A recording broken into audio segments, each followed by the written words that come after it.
శ్రీకాకుళం జిల్లా ఆముదాల వలస ఎమ్మెల్యే కూన రవికుమార్ పై సంచలన ఆరోపణలు చేశారు దళిత మహిళా ప్రిన్సిపల్ సౌమ్య. తాను ఏ తప్పు చేయలేదని తన్ను తీవ్ర ఒత్తిడికి గురిచేస్తున్నారని ఆవేదన వ్యక్తం చేశారామె. తన్ను కావాలనే కంచెలికి ట్రాన్స్ఫర్ చేశారని, రిలీవ్ కాకుండానే ఒత్తిడి చేసి వేరొకరిని జాయిన్ చేయించారని ఆరోపించారు.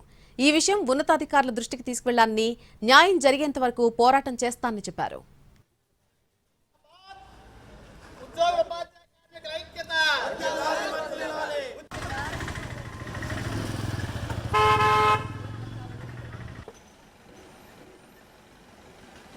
మిగిలిపోయిన పిల్లల్ని ఆఫ్లైన్ సీట్స్లో మేము తీసుకుంటాం. అవన్నీ కూడా ఈ పొలిటికల్ లీడర్స్ వీళ్ళు చెప్పిన వాటికే ఇవ్వడం జరిగింది.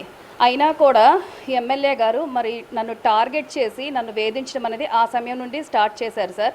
ఆ వేధింపులు అన్నవి ఎక్కడి వరకో వెళ్ళిపోయి అన్నీ అతను చెప్తుండేవి నేను చేస్తున్నా కూడా వేధింపులు ఆగడం లేదు. అది ఎందుకో నేను అర్థం చేసుకునేసరికి ఇంత టైం నాకు పట్టింది సార్. ఈలోగా నన్ను కంచిలి కూడా బదిలీ చేసడం జరిగింది.